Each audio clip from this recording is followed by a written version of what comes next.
I'm Jennifer Purcell, and welcome to my podcast, Living with an Invisible Learning Challenge, where we will discuss, discover, and learn more about the challenges and triumphs of those with NLD and other learning challenges. I do have a website for this podcast, and it is called livingwithnld.com. I also have a Facebook, Instagram, and Twitter account for the podcast. They are all under the same name, which is Living with NLD.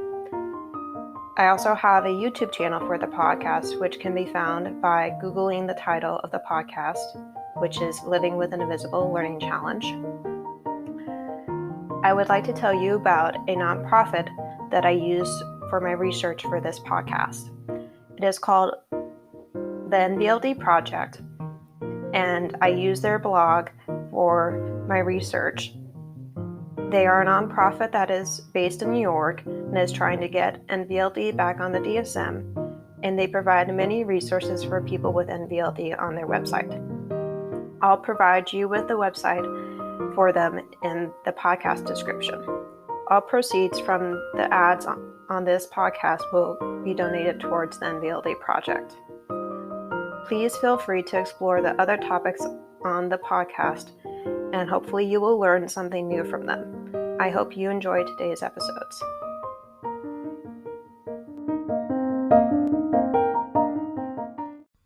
I also wanted to let you know that I started a Patreon account for this podcast to try to get some more revenue from it.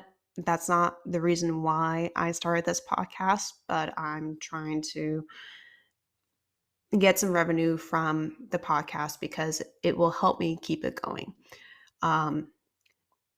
So if you are willing to donate even $1 or $2 or $5, whatever amount is comfortable for you, to Patreon for Living with an Invisible Learning Challenge, that would be appreciated. You can also use Spotify to donate money, and you can also use BetterHelp to donate money with clicking on the link and becoming a customer of BetterHelp.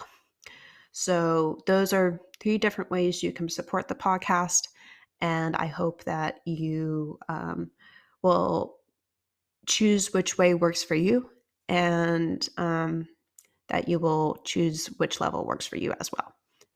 And I hope that you do it because the podcast helps you also, and that you are willing to support me in continuing to produce it. Thank you. Happy Friday, or could be Saturday for you, depending on where you're listening from. I did not do a episode last week because I was dealing with the pain that I had after getting my second dose of Botox for the migraine condition that I have. And actually, that goes well with the lesson that we have today, because the episode that we have is about NLD, migraines, dreams, and sleep. So, do you have challenges with staying asleep, falling asleep, or remembering your dreams? And I'm sure you can apply this to your life if you're neurotypical, not just neurodivergent. So even before I knew I had NLD and the migraines started, I had problems with sleeping, especially after disclosing about the sexual abuse I had in my childhood to my mom. Now I use CBD gummies, the Sleepy podcast, deep breathing, journaling, and lucid dreaming to help me fall asleep.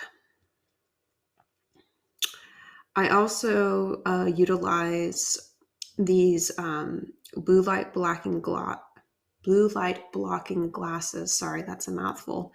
That I wear when I'm on the computer, when I'm on my phone, when I'm watching TV, even when I'm driving, because there's a lot more blue light around you than you might realize, especially if you work in a building that has those fluorescent lights that are those really long, skinny tubes, that's considered a blue light. So, and you might not have known this, but if you don't block the blue light, your body doesn't produce as much melatonin, which is what helps you sleep. So I try to wear those glasses as much as I possibly can. And actually, they're clip on glasses, so they go over my prescription glasses. And I don't really care if somebody thinks I look funny with them on. It helps me with the migraines, and it helps me fall asleep better because then my body produces more melatonin on its own. Um, and with the podcasts, I actually use more than one podcast to try to fall asleep too. So there's a sleepy one, which is a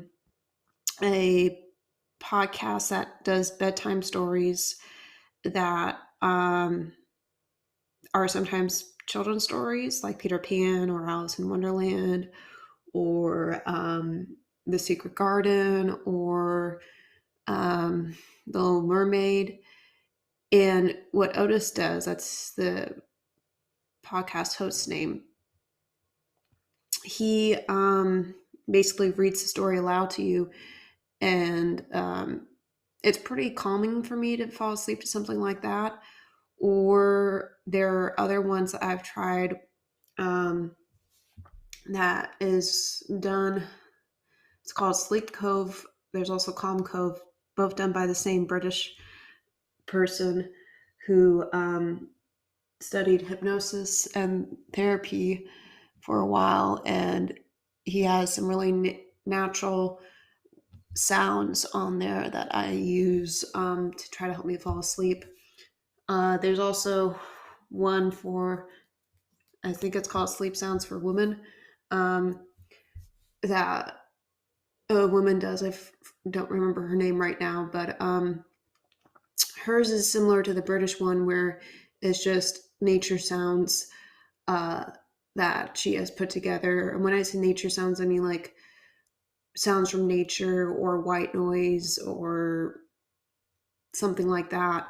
And I actually have a podcast as well that I put together called Sleepy Butterfly that sometimes I use for myself, because sometimes the ones that are out there that have the soothing sounds on them, sometimes they have sounds on there that I don't like. So I use my own podcast that I created for sleeping because of that. And I'll trade off which ones I use, and sometimes they work. Some work better than the other ones. So yeah, I used to get flashbacks or nightmares and triggers pretty often after I disclosed to my family.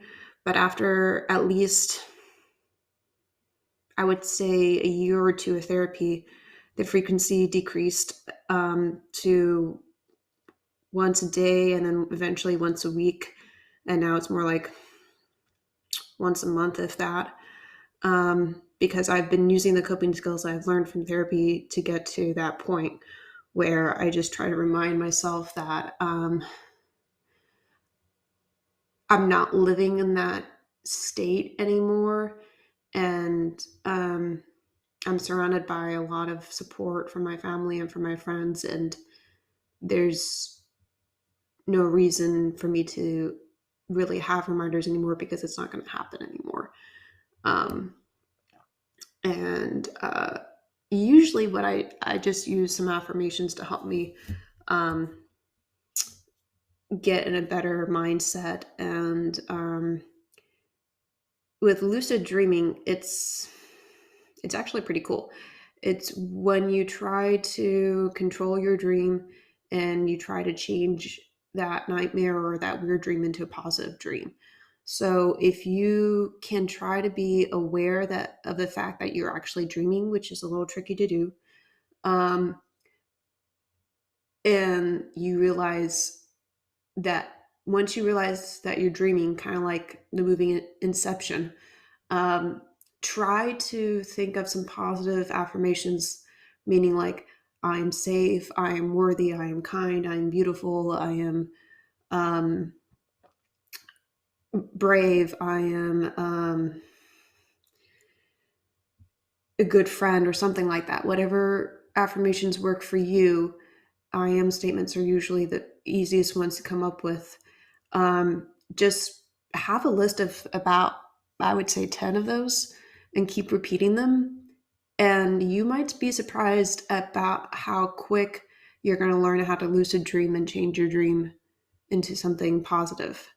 So once I graduated from therapy in high school, um, that's when the triggers decreased and when the lucid dreaming was a lot easier for me to do, because I learned that technique from therapy. Um, and now, now that I am 27 and I've been doing 8 years of therapy in total, um, yeah, sometimes I still have triggers and dreams and flashbacks that are related to the trauma, or traumas, but they're not as bad as they used to be. They're not as frequent, and I don't really need my therapist anymore to process through them, because I've been able to do that on my own or with my family or my friends. And even if you just journal about um, the triggers or the dreams that you have that are coming up, that helps me, because then you can get it out of your mind and onto paper. And you don't even need to keep that piece of paper. You could shred it, you could burn it, you could do whatever you want with it. Um, I have a whole journal that I did keep of nightmares that I used to have, that I would write down. And I don't need to do that anymore, but I think I did that for a few months, and that worked really well.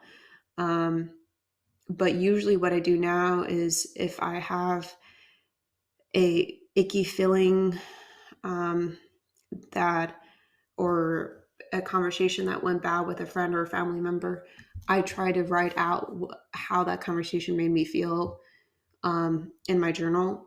And actually, I handwrite it. I don't type it, because I feel like if I handwrite it, it's more effective than typing it. Um, Sometimes I do both, and that does help, um, often. And another reason why I have trouble sleeping is because of the migraines that I have. So, like I was saying a little bit earlier, I use podcasts to help me sleep. I use CBD gummies to help me sleep. And I also try to use deep breathing and journaling. And I also sleep with my dog, so that helps a lot too. I find that if I'm just falling asleep petting to her and my podcast, that will help. You don't have to take CBD gummies. You could just take melatonin, if you wanted to. Um, but for me, the CBD gummies are more powerful, because they have more ingredients in them than just melatonin that you would buy from the drugstore. They have um, lavender in them, chamomile, and they have CBD. They do not have THC, which is usually what makes you high, with CBD, and they have a little bit of melatonin in them. So I usually use 2 of them each night. Sometimes I use 1.5. It depends on how much pain I'm in, or how tired I feel, or drained I feel from migraine. So that's what I do. Let's go to some articles um, from others that are on this topic.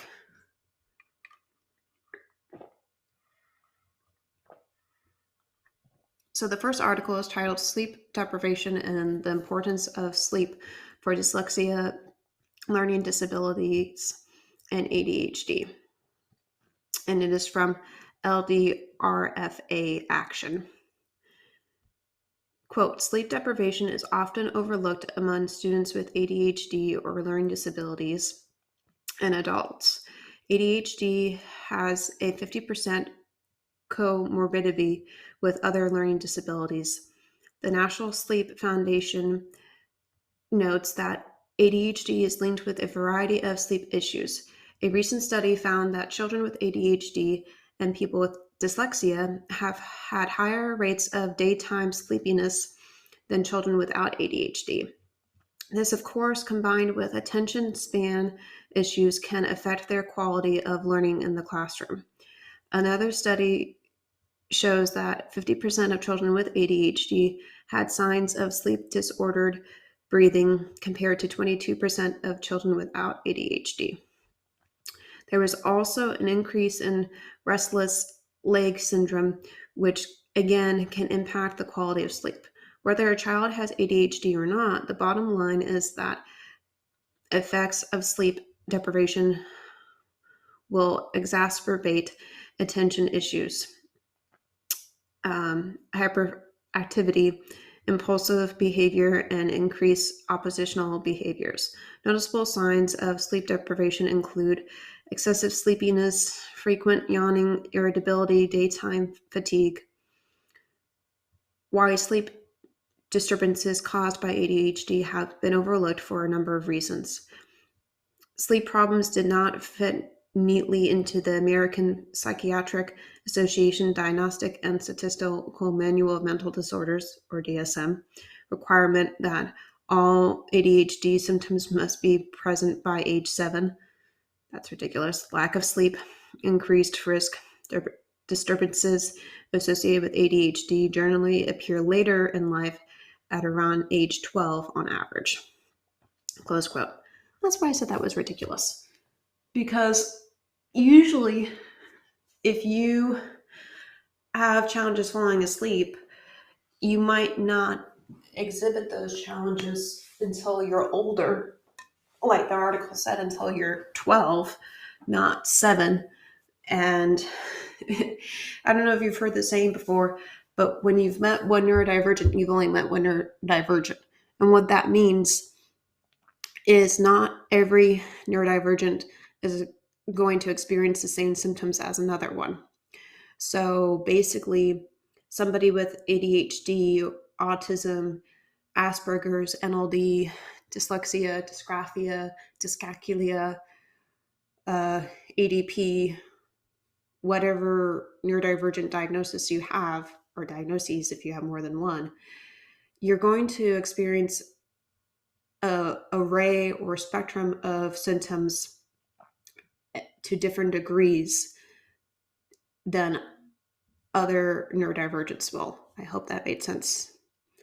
Like for me, I had more challenges with social skills and visual spatial than I do academic skills as an adult anymore. It used to be when I was in school, it used to be that all of them seemed to be pretty severe for me. But now that my life is different as an adult, I'm not in school anymore, so I don't have to rely on my academic skills anymore. It's more my professional skills that I'm working on and my independent skills and people skills. And I still struggle in those areas. So I might be creating some future episodes about those areas and what I've been doing to work in them and improve on them and to try to develop them more. So the second article is titled How Managing Sleep Problems Can Prevent Migraines, written by Sarah C.P. Williams, medically reviewed by Naya Arbor-Daker, I think I said that right, who is an MD, and it was reviewed on April 18th, 2021. Quote, if migraines are a regular part of your life, you may want to tweak your sleep schedule. Quality shut eye is one of the keys to preventing a headache attack. Excuse me, most folks with migraines also have sleep problems, such as trouble falling asleep or staying asleep. Sometimes headaches are the cause of your sleep problems, but there's also evidence it works the other way. Too little or too much sleep can trigger migraines. Oh boy. How are migraines linked to sleep? Sleep, mood, and headaches are all controlled by common regions in your brain. They all use similar chemical brain messengers, so it's no coincidence that sleep problems can trigger migraines. Also, when you don't get enough sleep, your pain threshold gets lower. That means you're more sensitive to things that hurt, including a migraine attack. What kinds of sleep problems might trigger a migraine? Anything that keeps you from getting 7 or 8 hours of sleep uninterrupted each night could be a migraine trigger. These sleep problems include obstructive sleep apnea, interrupted breathing during sleep, insomnia, trouble falling or staying asleep, restless leg syndrome, pins and needles feeling in legs, especially at night, jaw clenching during sleep, snoring, narcolepsy, too much daytime sleepiness, sleepwalking, circadian rhythm or body clock disorders, less than 6 hours sleep a night or more than 8.5 hours, shift work or jet lag, and night terrors. Those are for children. Um, how do I know if my sleep schedule is triggering the migraines? If an altered sleep schedule or sleep problems are behind your migraines, you might notice that you always get headaches at the same time every day, most often in the morning. Mhm. Your migraine may also wake you up, or you may feel it come on shortly after you get out of bed. More than half of migraines happen between 4 and 9 a.m., and this may be because they're linked to sleep. Even if you don't notice this pattern, your migraines could still be linked to a sleep disorder, lack of sleep, or changes in your sleep schedule. To help pinpoint whether patterns in your sleep make you more likely to get migraines, keep a migraine diary. Write down things like when your headache begins, where the pain is, how long it lasts, and whether treatment works. How much sleep you get each night, when you go to bed, your bedtime routine, whether you wake up during the night, how you feel when you get up in the morning, whether you take naps or feel sleepy during the day. Besides revealing patterns in your migraine attacks, a diary may help you and your doctor figure out if you have a sleep disorder. Close quote. So that was the last article I was going to source. So, a couple things before I wrap up. Yes, you can do a diary for uh, migraines and how that affects your quality of life and sleeping. And you could even do one for food because sometimes food is a trigger for migraines. But in my opinion, and this is only my opinion, you don't have to rely on it. And this is true of anything I say on this podcast, not just for this category or episode. But as somebody who's had migraines for chronic migraines for 9 years, a diary does not work because for me, I got too distracted and focused on what was the trigger. And that made me feel very depressed and concerned that I was never going to find the trigger and that I was never going to find a solution to the migraines. And sometimes I still get that feeling, even though I don't do a diary, but I don't get it as often as I used to. And it's not as prevalent for me.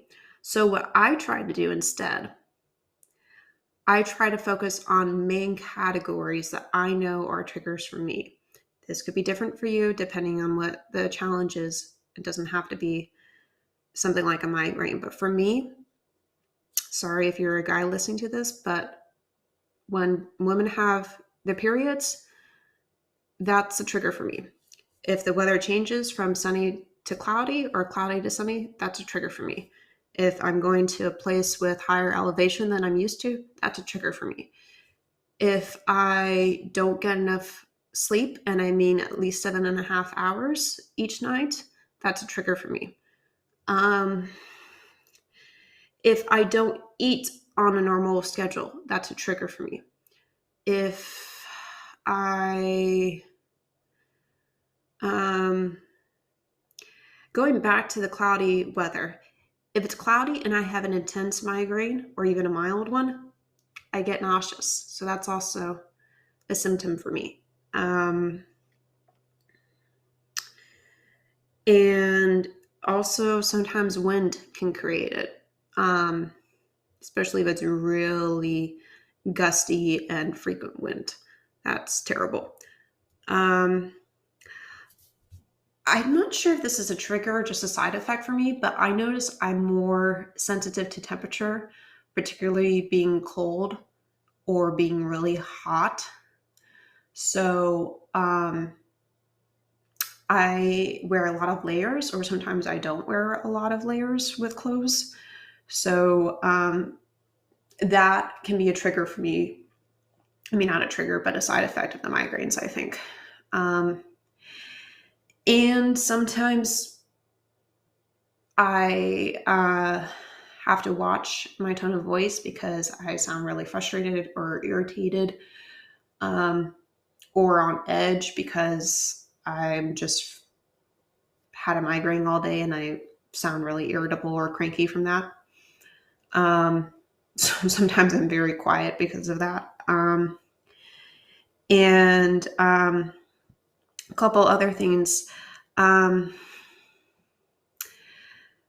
For me, sometimes my ears, I think it's more my left ear that does this, it will pop, and my right ear sometimes rings. Now, I did go to the doctor about this and I did a hearing test and they didn't find anything conclusive from that. But for me, I think it's because of all the pressure my head has from the migraines that it's trying to release some of that pressure.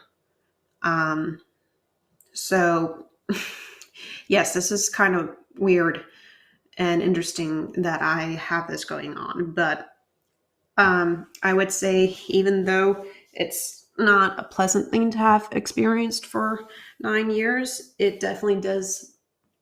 It has taught me more about my body, and I'm more in tune with my body than I would say most people are my age. And because of that, I know my body better than most do. And I know how to help myself feel better. So I hope what you got out of this episode is that there are a lot of things that can affect your quality of life with sleeping and with being neurodivergent and with chronic pain, whether that's from migraines or back pain or whatever causes that for you, and to try to get after that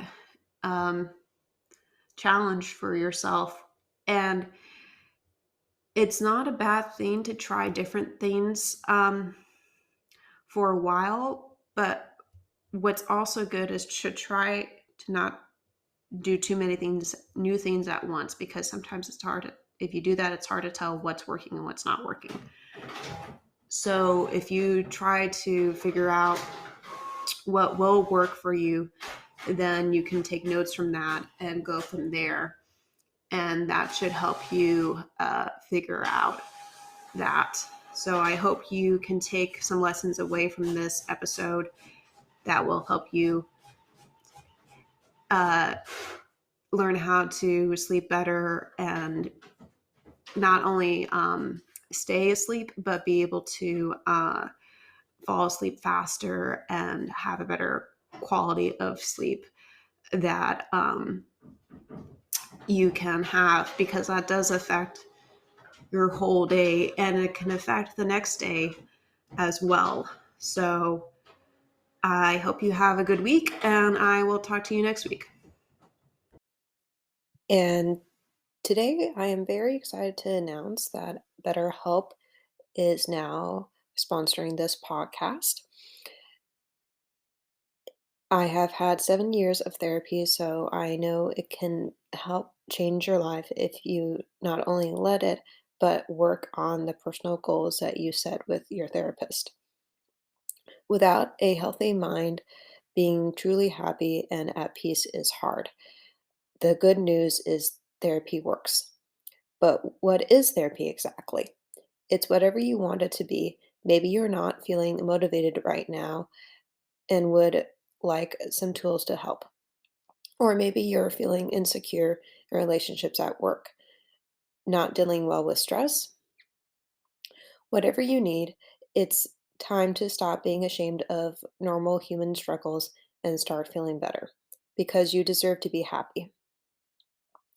And now you don't have to worry about finding an in person therapist near you to help. BetterHelp is customized online therapy that offers video, phone, and even live chat sessions with your therapist. So you don't have to see anyone on camera if you don't want to. It's more affordable than in person therapy, and you can start communicating with your therapist in under 48 hours. Join the millions of people who are seeing what online therapy is really about. It's always a good time to invest in yourself because you are the greatest asset.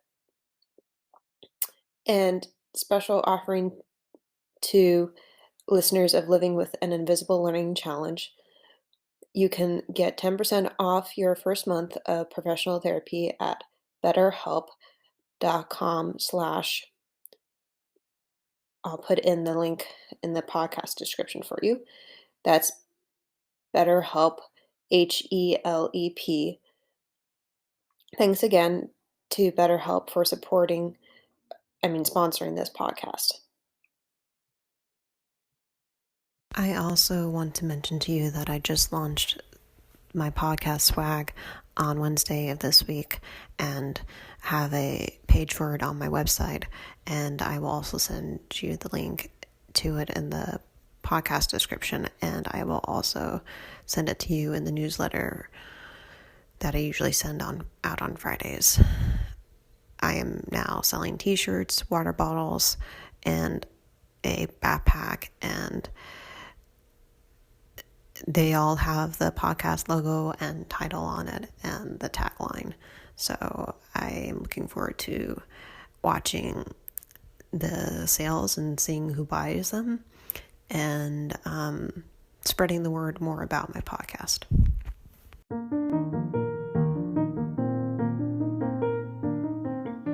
As I wrap up, there are some things I would like to share with you.